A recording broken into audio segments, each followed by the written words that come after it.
Do you work hard? Long hours on the daily grind? Perhaps you're cursed with working in customer service? Ever get tired of being nice all day to people that barely pass as human beings? Do you sometimes daydream about just burning the whole damn thing down? Well, don't. That's unhealthy. The heck's wrong with you, man? Sheesh. I'm not gonna catch you on Channel 5 News one of these days, am I? Instead, how about taking out your pent-up aggression in Ultima Online? Here you can chop and grind your frustrations into a bloody pulp. Perhaps you might experience the calming bliss as you smash the bones of your worries and decapitate your problems. If so, then you should get started building your very own butcher.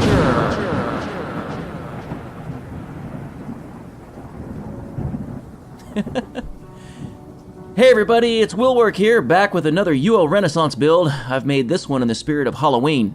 Some may say it's early, but to me it's never too early to celebrate my favorite holiday. So let's get this thing started. The Butcher is a crazed, axe-wielding death machine that can't be bargained with. It can't be reasoned with. It doesn't feel pity, or remorse, or fear, and it absolutely will not stop, ever, until everything is dead. That said, this is a melee build geared towards one thing: maximum carnage. We accomplish this by grabbing all the damage modifiers we can get our bloody hands on to deliver devastating blows with a huge freaking axe. Stat-wise, and like with most other builds, there is some flexibility. I'll leave it to the user to decide what works for them. Some may choose the pure butcher path by maximizing strength and dexterity at the sacrifice of intelligence, and come to think of it, from a thematic point of view, this stat selection makes the most sense. I mean, we're playing a fast, deadly, brainless brute, right? Conversely, I'd only recommend setting these max stats if you intend to use this for PvM. Another direction would be to try to balance your stats out for PvP due to, once again, that one spell, that being, of course, Mind Blast. Some setups come to mind, one being the standard 90, 90, and 45. This is an obvious sacrifice to your damage potential, but not enough to handicap your characters too much. What I mean is, strength at 100 gives every melee fighter a 20% damage boost. Via spells or potions, though, were we to go over 100, we can capitalize on a max damage bonus of 24% at 120 strength. Anyway, another route to take would be keeping dexterity at 100 for full swing speed potential and cutting strength even more. For example, around 84 strength. This leaves us with 92 hit points and 41 intelligence. I think this is a good setup for a butcher that intends to GM magery. More on that in a moment, though. In PvP, though, you've got to bear in mind the buff and debuff minigame that goes on. I'm sure with a little experimentation, you'll find what works best for you. I found the woods out west were great for beginning my skill training, and I eventually progressed to hunting the reapers that spawned up north. I've always found that there's nothing like a good reaper spawn to help you build up your anger fuel reserves. Seriously though, if you're into training while playing like I am, reapers are great for this character's skills, especially magic resistance, and they fit well into this axe theme too. I'll review the skills of this build in a moment, but before I get too much further, it's time to learn about this character's origin story. All good characters have a backstory, and the Butcher is no exception.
Purely speaking, the Butcher is an axer.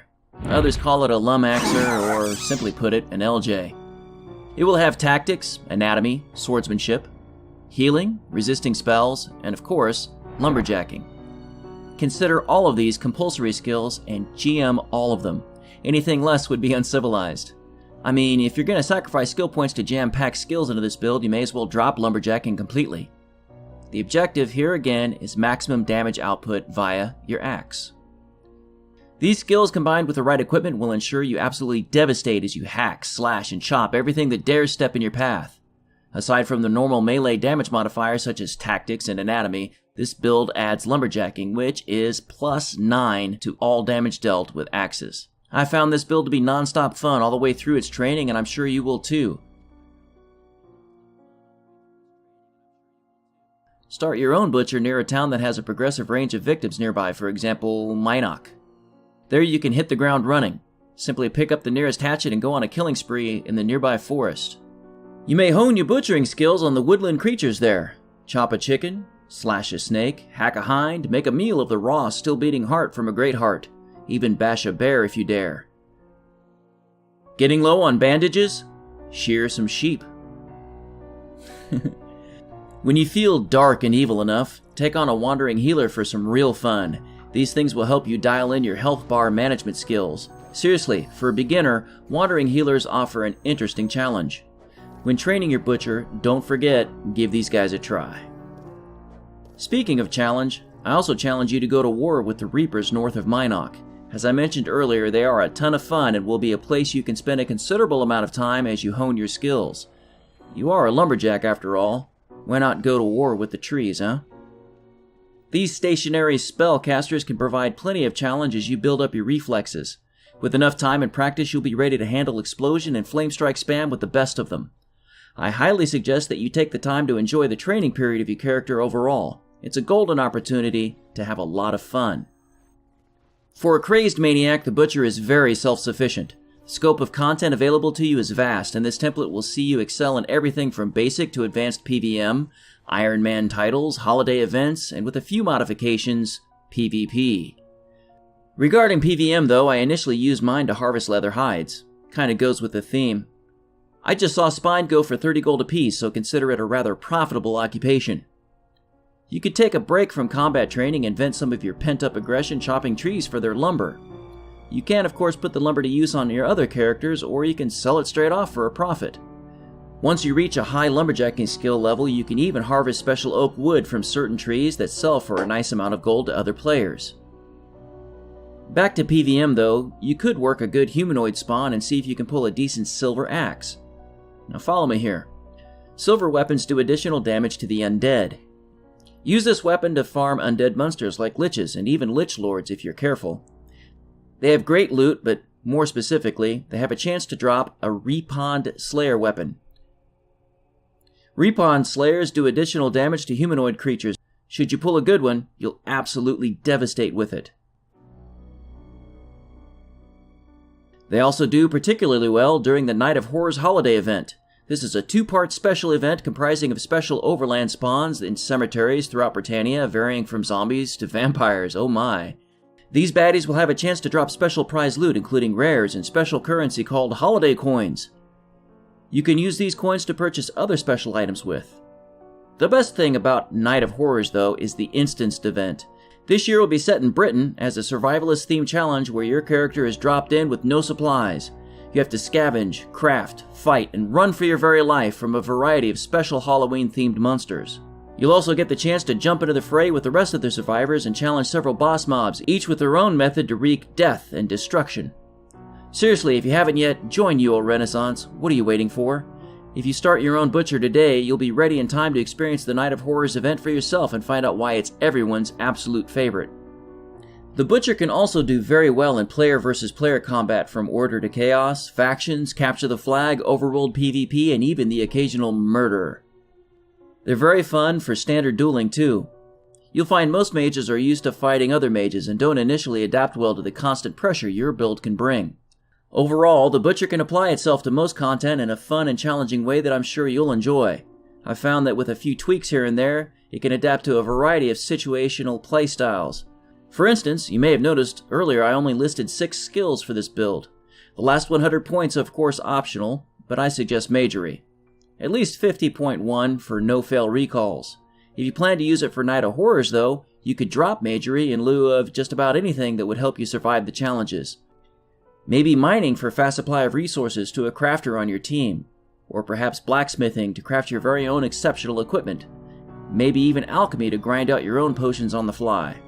That's the good thing about having a complete character in 6 or so skills. The last 100 are up in the air for you to choose. As far as equipment goes, I kept mine in studded leather for thematic role-playing reasons. However, bone armor is the best, hands down, and looks pretty badass too. For weapons, well, an axe I would hope, of course, duh. Throw in a few bandages, trapped pouches, potions, and some leg jerky, and you're good to go. What's leg jerky, you may ask?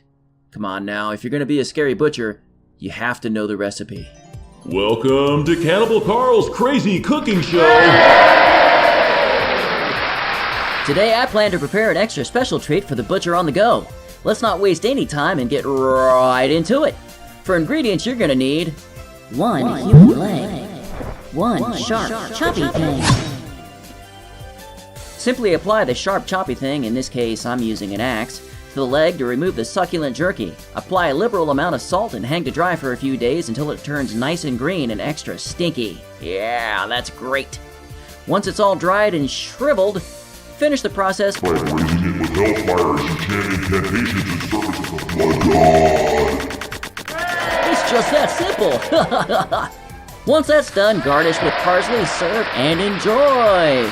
Leg jerky is a great on-the-go snack chocked with satisfying, healthy protein to keep your energy levels up while you conduct your busy day butchering. 10 out of 10 butchers agree, leg jerky is great! Good lord, what the hell was that? Anyway, well, I think that about does it for this high-level overview of the butcher build. I hope it was just enough information to get you excited to log in and make one for yourself. If you do, remember even a butcher takes the time for workplace safety. Before you cleave, always remember, put on your safety equipment. Good luck and have fun!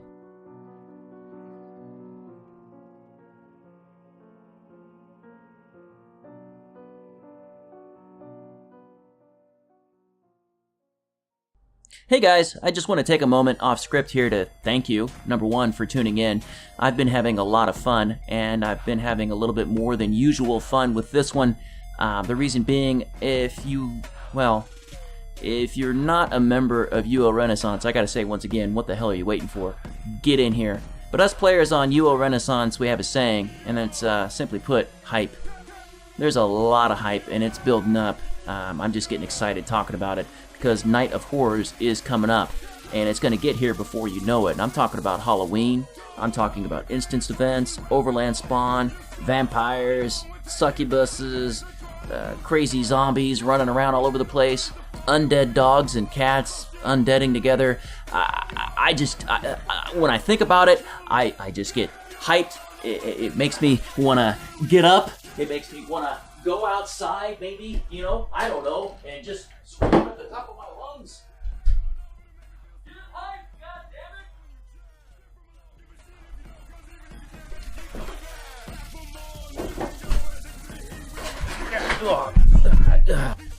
goddammit! Thanks for tuning in. Don't forget to like, favorite, and subscribe. And tune in next time, where I'll have a more subdued build, I promise. Not! Hype it up, bitches! Hype train's off the tracks! Woo!